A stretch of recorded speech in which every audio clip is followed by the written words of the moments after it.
الحمد لله الفرد الصمد الذي لم يلد ولم يولد. الحمد لله الذي هدانا لهذا وما كنا لنهتدي لولا أن هدانا الله. اللهم صل على سيدنا محمد وعلى آل سيدنا ومولانا محمد كما صليت على إبراهيم وعلى آل إبراهيم وبارك على محمد وعلى آل محمد كما باركت على إبراهيم وعلى آل إبراهيم إنك حميد مجيد. أعوذ بالله من الشيطان الرجيم. بسم الله الرحمن الرحيم. يا أيها الذين آمنوا اتقوا الله حق تقاته ولا تموتن إلا وأنتم مسلمون. صدق الله المولانا العظيم. رب اشرح لي صدري ويسر لي أمري واحلل عقدة من لساني يفقهوا قولي. إن أريد إلا الإصلاح ما استطعت وما توفيقي إلا بالله عليه توكلت وإليه أنيب. ബഹുമാന്യരായ സത്യവിശ്വാസികളെ, വിശ്വാസിനികളെ, ജീവിതത്തിലുടനീളം അല്ലാഹുവിനെ സൂക്ഷിച്ചുകൊണ്ട് തഖ്വയോടുകൂടി ജീവിതം മുന്നോട്ട് കൊണ്ടുപോകണമെന്ന് ആദ്യമായി എന്നോടും തുടർന്ന് നിങ്ങളോടും വസിയത്ത് ചെയ്യുകയാണ്, ഉപദേശിക്കുകയാണ്.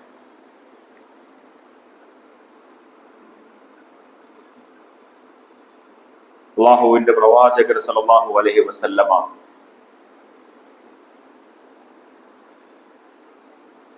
ഒരിക്കലിങ്ങനെ വീട്ടിൽ കിടന്നുറങ്ങുന്ന സമയത്ത് സഹാബകളിൽപ്പെട്ട ഒരാൾ വന്നു.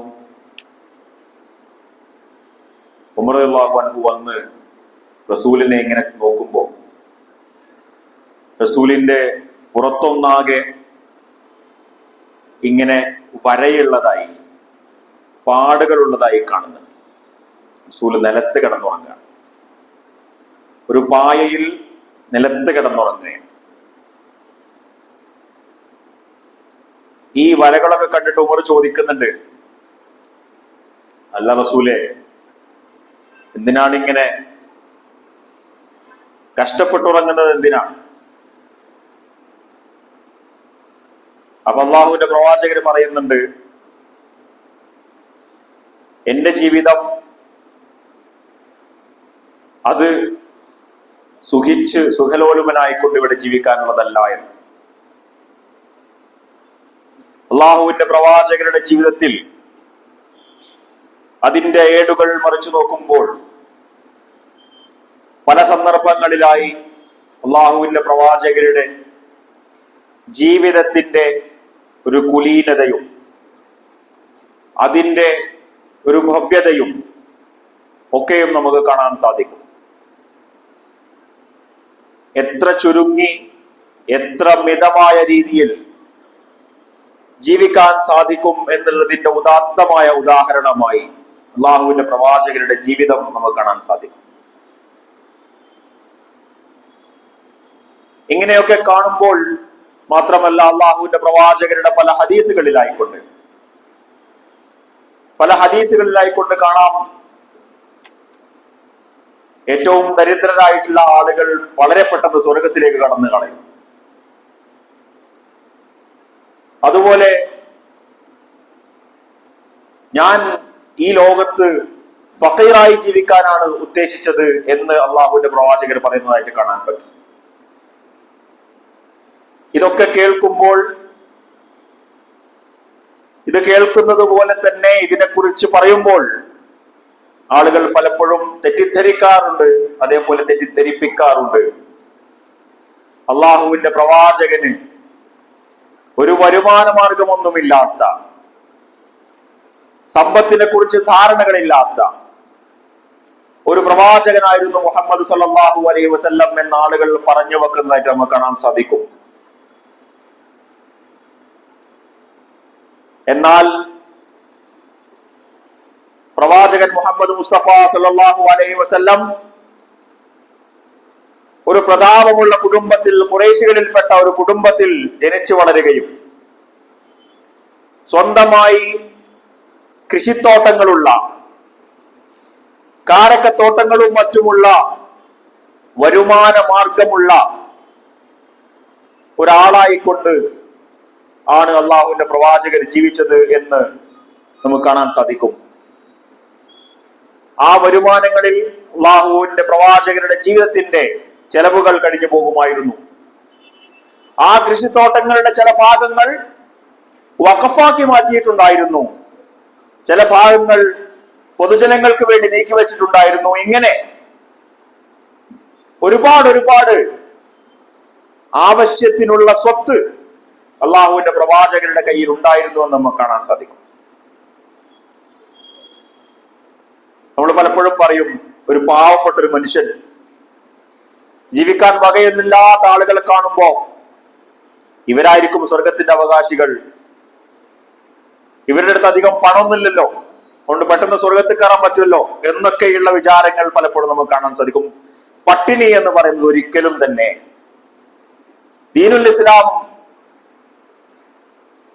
അതിനെ പരിപോഷിപ്പിച്ചിട്ടില്ല. പട്ടിണി കിടക്കുന്ന ആളുകളെ അതിൽ നിന്ന് രക്ഷപ്പെടുത്തുവാൻ വേണ്ടി, സാമൂഹികമായ ഒരു സുസ്ഥിതിയിലേക്ക് എത്തിക്കുവാൻ വേണ്ടിയിട്ടുള്ള ഏർപ്പാടുകളാണ് ഇസ്ലാം മുഴുക്കയും നമുക്ക് കാണാൻ സാധിക്കുക. അങ്ങനെ ഇരിക്കുമ്പോൾ ദീനുൽ ഇസ്ലാം എന്ന് പറയുന്നത്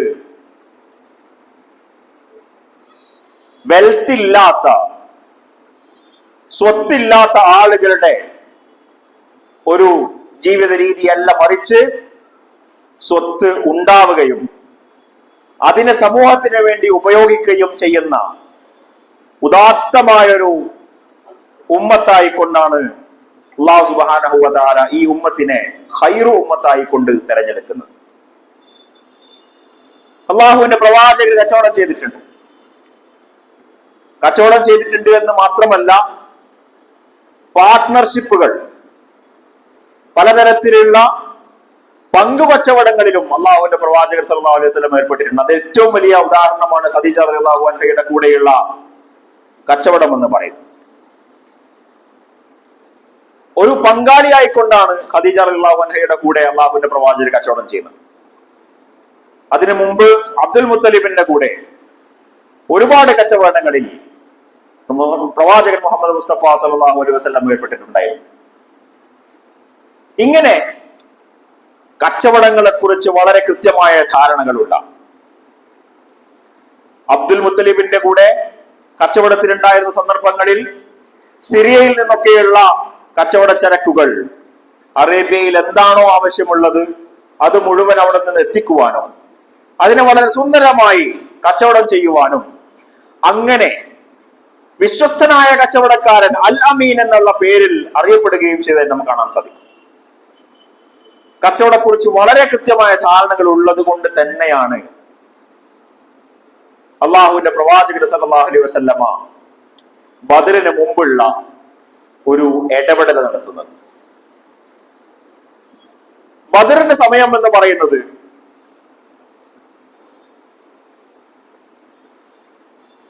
അറേബ്യയിലേക്ക് വരുന്ന ഒരു കച്ചവട ചരക്കിനെ അതിനെ തടസ്സപ്പെടുത്താൻ വേണ്ടി നോക്കുമ്പോഴാണ്, അതിൽ ഇടപെടാൻ വേണ്ടി നോക്കുമ്പോഴാണ് ബദറിന്റെ തുടക്കം എന്ന് പറയുന്നത്. അള്ളാഹുവിന്റെ പ്രവാചകൻ അറിയാം എന്താണ് ഈ ചരക്ക് കൊണ്ടുവരുന്നത്, ആരാണ് കൊണ്ടുവരുന്നത്, എവിടെ നിന്നാണ് വരുന്നത്, എവിടേക്കാണ് പോകുന്നത് എന്നുള്ളതിനെ കുറിച്ചൊക്കെ വളരെ കൃത്യമായ ധാരണകളുള്ള പ്രവാചകൻ ഹിജ്റയ്ക്ക് ശേഷമുള്ള സന്ദർഭത്തിൽ ഏതെങ്കിലും അർത്ഥത്തിൽ ഇൻഫ്ലുവൻസ് ചെയ്യണമെന്നുണ്ടെങ്കിൽ, അവിടെ സ്വാധീനം ചെലുത്തണമെന്നുണ്ടെങ്കിൽ സാമ്പത്തികമായ ഒരു ഇടപെടലാണ് അതിനാവശ്യം എന്നുള്ളതുമായി ബന്ധപ്പെട്ടാണ് ഈ ഒരു കച്ചവട സംഘത്തെ പ്രത്യേകമായി ഉന്നം വെക്കുകയും അതിലിടപെടുകയും ചെയ്യുന്നത്. എത്യോപ്യയിൽ നിന്ന് അറേബ്യയിലേക്ക് വരുന്ന ചരക്കായിരുന്നു ഇത്.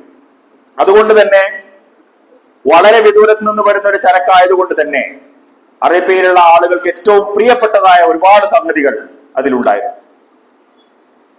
ഇങ്ങനെ ഒരു ചരക്കിൽ ഇടപെടുമ്പോൾ അതോടുകൂടി സാമ്പത്തികമായിട്ടുള്ള ഒരു നിശ്ചലാവസ്ഥ, ഒരു സന്തുലിതത്വം തെറ്റുന്ന അവസ്ഥ മക്കക്കാർക്കുണ്ടാവുകയും അതിന്റെ പേരിൽ ഇസ്ലാമിലെ ആദ്യത്തെ യുദ്ധം പോലും ഉണ്ടായി വരികയും ചെയ്തിട്ടുണ്ട്. മക്ക കാലഘട്ടം, മദീന കാലഘട്ടം എന്നൊക്കെ നമ്മൾ വിശുദ്ധ ഖുർആൻ പഠിക്കുമ്പോഴും ചരിത്രം പഠിക്കുമ്പോഴും ഒക്കെ കാണാൻ സാധിക്കും. മക്ക കാലഘട്ടത്തിൽ ഒരുപാട് വിശ്വാസ സംബന്ധമായ അതിന്റെ രീതികളും വിശ്വാസം ഉറപ്പിക്കുന്നതുമായി ബന്ധപ്പെട്ടിട്ടുള്ള കാര്യങ്ങളിലുമൊക്കെയായി കാര്യമായ പഠിപ്പിക്കലുകൾ, അതിന്റെ അധ്യാപനങ്ങൾ വിശുദ്ധ ഖുർആനിൽ നമുക്ക് നന്നായിട്ട് കാണാൻ സാധിക്കും. എന്നാൽ മദീനയിലെത്തിയിട്ടുള്ള പ്രവാചകൻ സല്ലല്ലാഹു അലൈഹി വസല്ലമ തന്ത്രപരമായ പല സാമ്പത്തിക തീരുമാനങ്ങളും എടുക്കുകയും അത് സാമൂഹികമായ സ്വാധീനങ്ങൾ ചെലുത്തുന്ന രീതിയിലുള്ള തീരുമാനങ്ങൾ എടുക്കുകയും ഇടപെടലുകൾ നടത്തുകയും ചെയ്തു എന്നുള്ളതാണ് നമുക്ക് കാണാൻ സാധിക്കുന്നത്. അതിന്റെ ഉദാഹരണമാണ് ബദറിന് മുമ്പുള്ള സംഭവം എന്ന് പറയുന്നത്. ഇനി മറ്റൊന്നാലോചിക്കുക, മദീനയിലേക്ക് എത്തിയതിനു ശേഷം അള്ളാഹുവിന്റെ പ്രവാചകൻ സല്ലല്ലാഹു അലൈഹി വസല്ലം ആദ്യമായി മസ്ജിദുൽ ഖുബ ഉണ്ടാക്കിയതിനു ശേഷം അള്ളാഹുവിന്റെ പ്രവാചകർ ചെയ്തത് സ്വന്തം ഭാര്യമാരായ എല്ലാവർക്കും ഓരോ വീടുകൾ ഉണ്ടാക്കി കൊടുത്തു എന്നുള്ളതാണ്.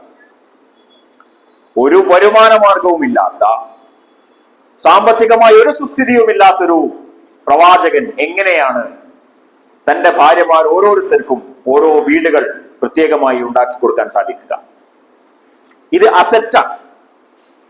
തന്റെ കുടുംബത്തിന്റെ സുസ്ഥിതിയെ സ്ഥിരമാക്കി വെക്കുന്നതിന്, അതിന് സ്ഥാപിക്കുന്നതിനുള്ള അസറ്റായിക്കൊണ്ട്, അതിനുള്ള മൂലധനമായി കൊണ്ടാണ് ഇത്തരം വീടുകൾ പ്രവാചകൻ സല്ലല്ലാഹു അലൈഹി വസല്ലം ഉണ്ടാക്കി കൊടുത്തിട്ടുള്ളത്.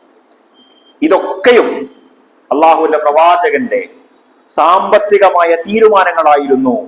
അത് സ്വന്തം ജീവിതത്തിലും അതേപോലെ ഉമ്മത്തിന്റെ കാര്യങ്ങളിലും ഇത് പ്രത്യേകമായി അള്ളാഹുവിന്റെ പ്രവാചകർ ഉണ്ടാക്കിയെടുത്തിട്ടുണ്ടായിരുന്നു. അതിനുള്ള തീരുമാനങ്ങൾ എടുത്തിട്ടുണ്ടായിരുന്നു. അതിനുള്ള അധ്യാപനങ്ങൾ പ്രവാചകന്റെ ജീവിതത്തിൽ നമുക്ക് കാണാൻ സാധിക്കും എന്നുള്ളതാണ്. അള്ളാഹു സുബ്ഹാനഹു വ തആല പറയുന്നുണ്ട്, അള്ളാഹുവിന്റെ പ്രവാചകർ സല്ലല്ലാഹു അലൈഹി വസല്ലം പറയുന്നുണ്ട്, നിഅമൽ മാലുസ് സ്വാലിഹു ലിറജുലിസ് സ്വാലിഹ്. ധനം എന്ന് പറയുന്നത് അതിനെ ചെലവഴിക്കാൻ കഴിയുന്ന, അതിനെ കൈകാര്യം ചെയ്യാൻ കഴിയുന്ന ഏറ്റവും നല്ല മനുഷ്യന്റെ കൈകളിൽ ഉള്ളതിനേക്കാൾ നല്ലതായ മറ്റെന്ത് സംഗതിയാണുള്ളത്? നിഅമൽ മാലുസ് സ്വാലിഹ്, നല്ലതായൊരു ധനം, ലിറജുലിസ് സ്വാലിഹ്, നല്ലതായൊരു മനുഷ്യന്റെ കയ്യിൽ എത്തുക എന്നുള്ളത് എത്ര സുന്ദരമായ സംഗതിയാണ്, എത്ര നല്ലതായ സംഗതിയാണ് എന്ന് അല്ലാഹുവിന്റെ പ്രവാചകർ പറയുന്നതായി കാണാൻ സാധിക്കും. ഇനി എടുത്തു നോക്കുകയാണെങ്കിൽ സ്വർഗം കൊണ്ട് വാഗ്ദാനം ചെയ്യപ്പെട്ടിട്ടുള്ള 10 സഹാബത്തുകളിൽ 7 8 സഹാബത്ത് ധനികരായിരുന്നു. അവർക്ക് പണമുണ്ടായിരുന്നു, അവർക്ക് കച്ചവടമുണ്ടായിരുന്നു, അവർക്ക് ആസ്തികൾ ഉണ്ടായിരുന്നു, മൂലധനങ്ങൾ ഉണ്ടായിരുന്നു. ഇങ്ങനെയൊക്കെയുള്ള അവസ്ഥകളിൽ എന്തുകൊണ്ടാണ് ധനം സമ്പാദിക്കുക എന്നുള്ളത് ഒരു മോശമായ കാര്യമായി ചിത്രീകരിക്കപ്പെടുന്നത് എന്നുള്ളത് നമ്മൾ പ്രത്യേകമായി ശ്രദ്ധിക്കേണ്ട സംഗതിയാണ്. ഇസ്ലാമിനെ സംബന്ധിച്ചിടത്തോളം ധനം എന്നുള്ളത് സമ്പാദനം ചെയ്യേണ്ട ഒരു സംഗതിയാണ്. നിങ്ങളെ ജുമാ ദിവസങ്ങളിൽ നിങ്ങളെ പള്ളികളിലേക്ക് വിളിക്കുമ്പോൾ നിങ്ങൾ എല്ലാവിധ വ്യവഹാരങ്ങളിൽ നിന്നും ഒഴിവായിക്കൊണ്ട് നിങ്ങൾ പള്ളികളിലേക്ക് എത്തിച്ചേരണം. അള്ളാഹുവിന്റെ വിളിക്കുത്തരം നൽകണം. അത് കഴിഞ്ഞു കഴിഞ്ഞാൽ നിങ്ങൾ ഈ ഭൂമിയിൽ വിഹരിക്കുകയും അള്ളാഹുവിന്റെ ഫضലുകൾ നേടിയെടുക്കുകയും ചെയ്യണമെന്ന് അള്ളാഹു പറയുന്നുണ്ട്. ഇങ്ങനെയൊക്കെ പറയുമ്പോ ഈ ധനം സമ്പാദിക്കുക എന്ന് പറയുന്നത് ഒരു മുസ്ലിമിന്റെ കടമയായി മാറുന്നു എന്നുള്ളതാണ്. എല്ലാവരും വലിയ വലിയ പണക്കാരായി, ബില്യനേഴ്സായി, വലിയ വലിയ കോടീശ്വരന്മാരായിരിക്കണമെന്നല്ല. പക്ഷെ തന്നാൽ കഴിയുന്ന രീതിയിൽ ധനം സമ്പാദിക്കുക എന്ന് പറയുന്നത് ഒരു വിശ്വാസിയെ സംബന്ധിച്ചിടത്തോളം വളരെ അടിസ്ഥാനപരമായ ഒരു കാര്യമാണ്, ഒരു അമലാണ് എന്ന് നമ്മൾ മനസ്സിലാക്കേണ്ടത്. ഇങ്ങനെയുള്ള അമലുകളിൽ ഏർപ്പെടുക എന്ന് പറയുന്നത് അത് ഇബാദത്തിന്റെ ഭാഗമായി മാറുന്നതായിട്ട് നമുക്ക് കാണാൻ സാധിക്കും. 2 കാര്യങ്ങൾക്ക് വേണ്ടിയിട്ടാണ് ഉമ്മത്തിന് ധനം കൃത്യമായി ആവശ്യം വരുന്നത്. ഒന്ന്, അത് സാമൂഹികമായ സ്വാധീനങ്ങൾ ചെലുത്താനാണ്. നമ്മൾ പലപ്പോഴും ആലോചിക്കും, നമ്മൾ പലപ്പോഴും ആലോചിക്കാറുണ്ട്, നമ്മുടെ സമൂഹത്തിന്റെ, മുസ്ലിം സമുദായത്തിന്റെ പ്രതിസന്ധികളെ മറികടക്കാൻ ഇപ്പൊ അടുത്ത് വന്നൊരു ഒരു ഒരു പ്രസ്താവനകളിൽ കേട്ടൊരു സംഗതി, കേരളത്തിലെ സക്കാത്ത് മാത്രം പിരിക്കുകയാണെങ്കിൽ കേരളത്തിലെ മുസ്ലിങ്ങളുടെ എല്ലാ പ്രശ്നങ്ങളും പരിഹരിക്കാൻ അത് മതിയാകും എന്നൊരു വർത്തമാനം കേൾക്കുകയുണ്ടായി. അത് ശരിയാണെങ്കിൽ നമ്മുടെ അടുത്ത് വരുന്നത് വലിയ വീഴ്ചകളാണ് എന്നുള്ളതാണ്. സാമ്പത്തികമായ പ്ലാനിങ്ങുകൾ ഇല്ലെങ്കിൽ ഒരു ഉമ്മത്ത് എന്നുള്ള നിലയിൽ, ഒരു സമുദായം എന്നുള്ള നിലയിൽ സാമ്പത്തികമായ പ്ലാനിങ്ങുകൾ ഇല്ല എന്നുണ്ടെങ്കിൽ, അതിനുള്ള ഒരു വിഷൻ നമ്മൾ ഉണ്ടാക്കിയെടുത്തിട്ടില്ല എന്നുണ്ടെങ്കിൽ, അത് നമ്മൾക്ക് വരുത്താൻ പോകുന്നത് വലിയ വിപത്തുകളാണ് എന്നുള്ളതിന്റെ അടയാളങ്ങളാണ് ഈ പറയുന്ന വഖഫ് ബില്ല് പോലെയുള്ള ബില്ലുകളൊക്കെ വരുന്നത്.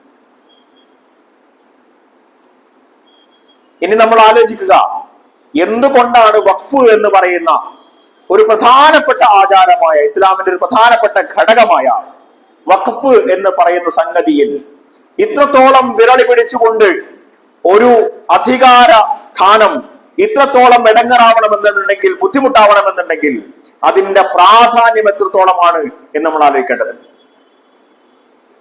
മറ്റൊരു സംഗതി, നമ്മൾ വിചാരിക്കും നമ്മുടെ കേരളത്തിൽ നിന്നാണ് ഒരുപാട് വഖഫുകൾ ഉള്ളതെന്നാണ്. അല്ല, കേരളം എന്നുള്ളത്, മലയാളികൾ എന്നുള്ളത് വഖഫിന്റെ കാര്യത്തിൽ ഉത്തരേന്ത്യയേക്കാൾ ഒരുപാട് പിന്നിലാണ് എന്നുള്ളത് കണക്കുകൾ തെളിയിക്കുന്നുണ്ട്. അപ്പൊ നമ്മൾ ആലോചിക്കണം, നമ്മൾ ഇത്രത്തോളം നല്ല രീതിയിൽ സമ്പാദനം ചെയ്യുകയും അതൊക്കെയും ചെലവഴിക്കാനുള്ള വകുപ്പുകൾ ഉണ്ടാക്കിയെടുക്കുകയും സ്ഥാപനങ്ങളും മറ്റും ഉണ്ടാക്കിയെടുക്കുകയും ചെയ്യുന്നതിന്റെ കൂടെ തന്നെ എവിടെയാണ് നമ്മൾ വഖഫ് എന്നുള്ള നിലയിൽ നിലനിൽക്കുന്നത് എന്നുള്ളത് കൂടി പുനരാലോചിക്കേണ്ട സമയമാണ് എന്നാണ് സൂചിപ്പിക്കാനുള്ളത്. ഇനി രണ്ടാമത്തെ സംഗതി എന്ന് പറയുന്നത്, ധനസമ്പാദനം എന്ന് പറയുന്നത് ഒരു വിശ്വാസിയെ സംബന്ധിച്ചിടത്തോളം സ്വന്തത്തിന്റെ സ്വാതന്ത്ര്യം, അവന്റെ കുടുംബത്തിന്റെ സ്വാതന്ത്ര്യം, ഒരു സമുദായം എന്നുള്ള നിലയിൽ നമ്മുടെ സ്വാതന്ത്ര്യം നിലനിർത്തുന്ന, അത് നേടിത്തരുന്ന ഒരു സംഗതിയായിട്ടാണ് അള്ളാഹു സുബ്ഹാനഹു വ തആല പഠിപ്പിക്കുന്നത്. അതുകൊണ്ട് തന്നെ അള്ളാഹുവിന്റെ പ്രവാചകന്റെ അടുത്തേക്ക് സഹാബത്ത് വന്നിട്ട് ചോദിച്ചു, ഞാൻ എന്റെ മീറാത്ത്, എന്റെ അനന്തരാവകാശികൾക്ക് എന്തു കൊടുക്കണം, ഞാൻ എന്റെ സമ്പാദനത്തിൽ നിന്ന് എത്രത്തോളം ചെലവഴിക്കണം, സദഖകൾ ചെയ്യണം എന്ന് ചോദിച്ചു. അള്ളാഹുവിന്റെ പ്രവാചകൻ പറഞ്ഞു, 1/3 കൊടുക്കുക. വസ്സുലുസു കസീർ, ഈ 1/3 എന്ന് പറയുന്നത് തന്നെ അധികമാണ്. അപ്പൊ സ്വന്തം കുടുംബത്തെ, സ്വന്തം അനന്തരാവകാശികളെ പട്ടിണിയാക്കി പോകുന്നതിനേക്കാൾ എത്രയോ നല്ലതാണ്, അതിനേക്കാൾ നിനക്ക് നല്ലത്. അത് മാത്രമല്ല, അള്ളാഹു ഉദ്ദേശിക്കുന്നത്, അള്ളാഹു ആഗ്രഹിക്കുന്നത് നിങ്ങളുടെ അനന്തരവരായി വരുന്ന ആളുകൾക്ക് നിങ്ങളെക്കാൾ സാമ്പത്തികമായ സുസ്ഥിരത നൽകിക്കൊണ്ട് പോകണമെന്നാണ്. അങ്ങനെ ഒരു കാര്യം അള്ളാഹുവിന്റെ പ്രവാചകർ നമ്മളെ പഠിപ്പിക്കണം എന്നുണ്ടെങ്കിൽ നമ്മൾക്ക് കിട്ടിയതും കൊണ്ട് മുന്നാണ്ടിരിക്കുക എന്ന് പറയുന്ന ഏർപ്പാട് ദീനുൽ ഇസ്ലാം ഒരിക്കലും പ്രൊമോട്ട് ചെയ്തിട്ടില്ല എന്ന് നമുക്ക് കാണാൻ സാധിക്കും. നേരെ മറിച്ച്, എനിക്ക് കഴിയുമെങ്കിൽ എന്റെ കഴിവിന്റെ പരമാവധി നമ്മൾ ധനം സമ്പാദിക്കുന്നതിൽ പ്രത്യേകമായ ശ്രദ്ധ പുലർത്തണം എന്നുള്ളതാണ്. ഈ ശ്രദ്ധ എന്ന് പറയുന്നത് ഉമ്മത്തിന് ഉപകാരപ്പെടുന്ന രീതിയിൽ, ഉമ്മത്തിന് സാമ്പത്തികമായ, നമുക്ക് ഒരുപാട് കാര്യങ്ങൾ ഈ പറയുന്ന ധനം കൊണ്ട്, സമ്പാദനങ്ങൾ കൊണ്ട്, സ്വത്തുക്കൾ കൊണ്ട് ചെയ്യാൻ സാധിക്കുമെന്നുള്ളത് കൊണ്ടാണ്. സുലൈമാൻ അലൈഹിസ്സലാമയുടെ കഥ എടുത്ത് നോക്കുക. സുലൈമാൻ അലൈഹിസ്സലാം ബിൽഖീസ് രാജ്ഞിക്ക് കത്തെഴുതുകയാണ്, ഇസ്ലാം സ്വീകരിക്കണമെന്ന് പറഞ്ഞുകൊണ്ട്, അള്ളാഹുവിലേക്ക് വരണമെന്ന് പറഞ്ഞുകൊണ്ട് കത്തെഴുതുകയാണ്.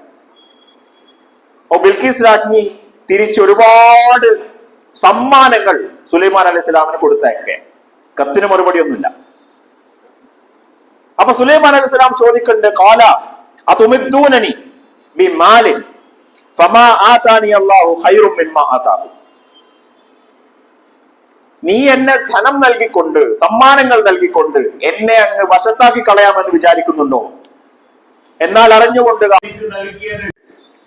നിനക്ക് നൽകിയതിനേക്കാൾ എത്രയോ ഹൈറായിട്ടുള്ളതാണ്. ഇതിനെക്കുറിച്ച് തഫ്സീറുകളിൽ രണ്ടർത്ഥത്തിലാണ് പറയുന്നത്.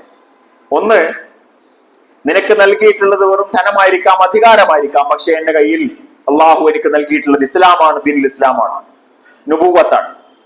ഇത് നിന്റെ ധനത്തെക്കാൾ എത്രയോ ഉത്തമമായ സംഗതിയായിട്ടാണ് ഞാൻ മനസ്സിലാക്കുന്നത് എന്നാണ് ഒരു സെറ്റ് ഓഫ് പണ്ഡിതന്മാർ പറയുന്നത്. മറ്റുകൂട്ടം ആളുകൾ, മറ്റുകൂട്ടം തഫ്സീറുകൾ പറയുന്നത് എന്താണെന്ന് വെച്ച് കഴിഞ്ഞാൽ, നിനക്ക് നൽകിയതിനേക്കാൾ എത്രയോ ഇരട്ടി ഇരട്ടിയായി ധനവും അധികാരവും അല്ലാഹു സുബ്ഹാനഹു വ തആല എനിക്ക് നൽകിയിട്ടുണ്ട്. അതുകൊണ്ട് എന്നെ ഈ ഒരു സംഗതിയെ കൊണ്ട് അങ്ങ് വശത്താക്കി കളയാം എന്ന് നീ വിചാരിക്കുന്നുണ്ടെങ്കിൽ അത് വേണ്ട എന്ന് സുലൈമാൻ അലൈഹിസ്സലാം പറയുന്നതായി കാണാൻ സാധിക്കും. സുലൈമാൻ അലൈഹിസ്സലാമയും ദാവൂദ് അലൈഹിസ്സലാമയും ഒരു സാമ്രാജ്യം ഭരിച്ചിരുന്ന ഭരണാധികാരികളാണ്. അവരുടെ കീഴിൽ അവർക്ക് കാറ്റിനെ നിയന്ത്രിക്കാനുള്ള അധികാരം കൊടുത്തു, അവർക്ക് ഇരുമ്പിനെ കീഴ്പ്പെടുത്തി കൊടുത്തു, അവർക്ക് ജിന്നുകളെ കീഴ്പ്പെടുത്തി കൊടുത്തു. ഇങ്ങനെ തുടങ്ങി ഒരുപാട് സംഗതികൾ അല്ലാഹു സുബ്ഹാനഹു വ തആല അവർക്ക് കീഴ്പ്പെടുത്തി കൊടുക്കുന്നതായി നമുക്ക് കാണാൻ സാധിക്കും. എന്നിട്ട് ദാവൂദ് അലൈഹിസ്സലാം സുലൈമാൻ അലൈഹിസ്സലാമയോട് പറയുന്ന ഒരു പ്രത്യേകമായ ഒരു സംഗതിയുണ്ട്. ഇഅ്മലൂ സ്വാലിഹാ. ഈ ഇരുമ്പ് എന്ന് പറയുന്നത് നമുക്ക് കീഴ്പ്പെടുത്തിപ്പെട്ടിട്ടുള്ള സംഗതിയാണ്. ഇഅ്മലൂ സ്വാലിഹാ. അതുകൊണ്ട് അതിനെ കൊണ്ട് നീ നന്മകൾ ചെയ്തുകൊണ്ടിരിക്കുക, അതിനെ കൊണ്ട് നീ നന്മ ചെയ്യുക. അപ്പൊ ഇതൊക്കെയും കീഴ്പ്പെട്ടിട്ടുള്ള ഒരാളെ സംബന്ധിച്ചിടത്തോളം നമുക്ക് എല്ലാവർക്കും അറിയുന്നത് പോലെ അധികാരം മനുഷ്യന്മാരെ ഭ്രാന്ത് പിടിപ്പിക്കും, അവരെ മത്ത് പിടിപ്പിക്കും. അങ്ങനെ ഒരുപാട് അധികാരമുള്ള ഒരു സ്ഥാനത്തിരിക്കുന്ന സമയത്ത് പ്രവാചകൻ സുലൈമാൻ അലൈഹിസ്സലാം ദാവൂദ് അലൈഹിസ്സലാം സുലൈമാൻ അലൈഹിസ്സലാമയോട് പറയുന്നത് ഇഅ്മലൂ സ്വാലിഹ എന്നാണ്. ഇഅ്മലൂ സ്വാലിഹൻ.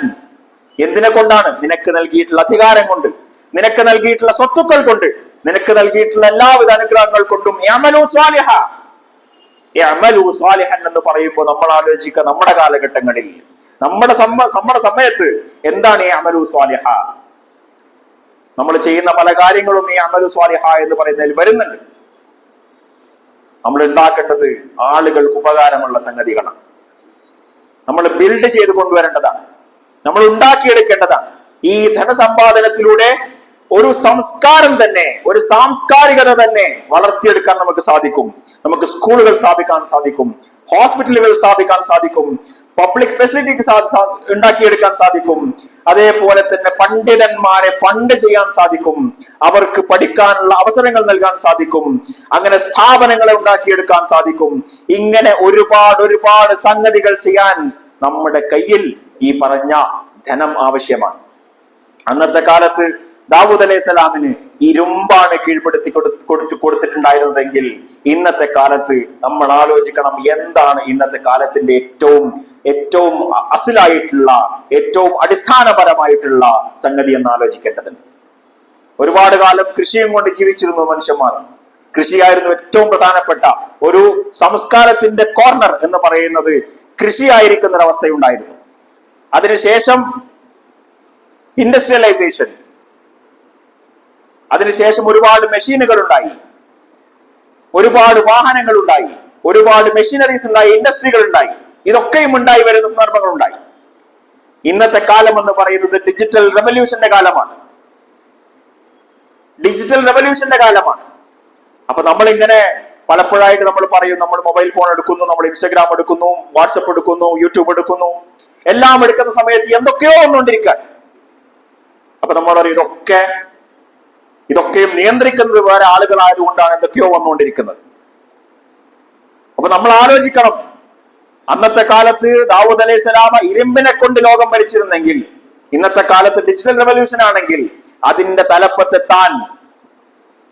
തലപ്പത്തെത്താൻ അതിനു വേണ്ടി ഞാൻ എന്താണ് ചെയ്യുന്നത്, നമ്മൾ എന്താണ് ചെയ്യുന്നത്? ഒരു ഉമ്മത്ത് എന്നുള്ള നിലയിൽ SEOകളെ നിയന്ത്രിക്കാൻ, ഇതിന്റെ എല്ലാവിധ ക്രയവിക്രയങ്ങളെയും നിയന്ത്രിക്കാൻ ഞങ്ങൾ എങ്ങനെയാണ് എത്തിപ്പെടുക എന്നുള്ളതിനെ കുറിച്ച് ആലോചിക്കണം. അതിനു വേണ്ടിയിട്ടുള്ള ഫണ്ടുകൾ ഉണ്ടാക്കിയെടുക്കാൻ, അതിനു വേണ്ടിയിട്ടുള്ള ധനസമാഹരണങ്ങൾ നടത്താൻ നമ്മൾ തയ്യാറാവണം. അപ്പോൾ മാത്രമാണ് ഒരു വിഷനുള്ള, സാമ്പത്തികമായ സുസ്ഥിതിയുള്ള ഒരു ഉമ്മത്തായിട്ട് നമുക്ക് ഡെവലപ്പ് ചെയ്ത് വരാൻ സാധിക്കുക. അങ്ങനെയാണ് ഈ ലോകത്തിന്റെ നിയന്ത്രണം മുസ്ലിം എന്നുള്ള നിലയിൽ, ഒരു ഉമ്മത്ത് എന്നുള്ള നിലയിൽ നമ്മുടെ കൈകളിലേക്ക് വരിക. അങ്ങനെ വരുമ്പോൾ മാത്രമാണ് നമുക്ക് ഈ ലോകത്തിന്റെ കടിഞ്ഞാൻ നമ്മുടെ കയ്യിലേക്ക് എത്തുക. നേരെ കഴിഞ്ഞ ഖുതുബയിൽ ഞാൻ പറഞ്ഞതുപോലെ അള്ളാഹുവിന്റെ പ്രവാചകർ സല്ലല്ലാഹു അലൈഹി വസല്ലമക്ക് അല്ലാഹു സുബ്ഹാനഹു വ തആല കാണിച്ചു കൊടുക്കുന്നുണ്ട്. ഈ ലോകം മുഴുവൻ അള്ളാഹുവിന്റെ പ്രവാചകരുടെ മുന്നിലേക്ക് ഇങ്ങനെ വെച്ചു കൊടുത്തിട്ട് അള്ളാഹു കാണിച്ചു കൊടുക്കുന്നുണ്ട്, ഈ ലോകം അന്ന് ഭരിക്കുന്നത് മുസ്ലിങ്ങളായിരുന്നു, ഈ ലോകത്തിന്റെ അന്ത്യനാളിലേക്ക് അടുക്കുന്ന സമയത്ത് ഈ ലോകം ഭരിക്കാൻ പോകുന്നത് മുസ്ലിങ്ങളാണ് എന്ന് അള്ളാഹു സുബ്ഹാനഹു വ തആല പ്രവാചകൻ സല്ലല്ലാഹു അലൈഹി വസല്ലം കാണിച്ചു കൊടുക്കുന്നുണ്ട്. ഇബ്നു തൈമിയ തന്റെ മുഖദ്ദിമയിൽ പറയുന്നുണ്ട്, ഈ സംസ്കാരങ്ങൾ എന്ന് പറയുന്നത് അതിന്റെ ഏറ്റവും ഉച്ചസ്ഥാനത്തെത്തുകയും അതിനുശേഷം അതിങ്ങനെ ഇല്ലാതായി പോവുകയും പിന്നീടും അത് തിരിച്ചു വരികയും ചെയ്യുന്ന സന്ദർഭങ്ങൾ പ്രത്യേകിച്ചും മുസ്ലിം ഉമ്മത്തിനെ സംബന്ധിച്ചിടത്തോളം ഉണ്ടായിക്കൊണ്ടിരിക്കുമെന്ന് പറയുന്നുണ്ട്. ഇനി അടുത്തുള്ള ഒരു സമയം എന്ന് പറയുന്നത്, വരാനിരിക്കുന്ന ഒരു സമയം എന്ന് പറയുന്നത് അത് ഇസ്ലാമിന്റെ സമയമാണ്, അത് മുസ്ലിമിന്റെ സമയമാണ്. ഈ സമയം എന്ന് പറയുന്നത് നിർബന്ധമായിട്ടും വരിക തന്നെ ചെയ്യും. പക്ഷേ അതിനു വേണ്ടി എന്റെ കോൺട്രിബ്യൂഷൻ എന്താണ്, ഞാൻ എന്താണ് ആ ഒരു ഉദ്ദേശ ലക്ഷ്യം വെച്ചുകൊണ്ട് ഈ ലോകത്തിന്റെ നിയന്ത്രണം ഏറ്റെടുക്കുന്ന രീതിയിൽ ഈ ഉമ്മത്തിനെ വളർത്താൻ എനിക്ക് എന്ത് കോൺട്രിബ്യൂഷൻ ആണ് നൽകാൻ സാധിക്കുക എന്നുള്ളതിനെ കുറിച്ചുള്ള ആലോചനകൾ ഒരു ഉമ്മത്തിൽ എന്നുള്ള നിലയിൽ, ഒരു സമുദായം എന്നുള്ള നിലയിൽ നമ്മുടെ ഭാഗത്ത് നിന്നുണ്ടാവണം. അങ്ങനെ ഉണ്ടാകുമ്പോൾ മാത്രമാണ് നമുക്കതിൽ ഭാഗഭാക്കാകാൻ സാധിക്കുന്നത്. അതല്ലെങ്കിലും ആണെങ്കിലും അള്ളാഹുവിന്റെ ഖുദ്റത്ത് കൊണ്ട് അത് സംഭവിക്കും. ഞാൻ എവിടെ എന്നുള്ള ചോദ്യത്തിൽ മാത്രമാണ് നമ്മൾ അറിഞ്ഞിരിക്കേണ്ടത്, നമ്മൾ ശ്രദ്ധിക്കേണ്ടത്. അത്തരത്തിലുള്ള ചിന്തകൾ, അത്തരത്തിലുള്ള ഉദ്ദേശ ലക്ഷ്യങ്ങൾ, അത്തരത്തിലുള്ള ധനസമ്പാദനങ്ങൾ, അതിനുവേണ്ടിയൊക്കെ ഒരുപാട് ധനസമ്പാദനങ്ങൾ ആവശ്യമാണ്.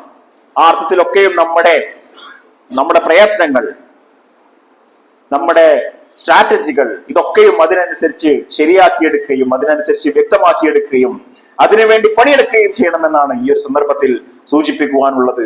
അല്ലാഹു സുബ്ഹാനഹു വ തആല ഈ ഉമ്മത്തിനെ ഏറ്റവും സുസ്ഥിരമായ രീതിയിൽ ഈ ലോകത്തിന്റെ കടിഞ്ഞാൺ പിടിക്കുന്ന ആളുകളുടെ കൂട്ടത്തിൽ ഉൾപ്പെടുത്തി അനുഗ്രഹിക്കുമാറാവട്ടെ.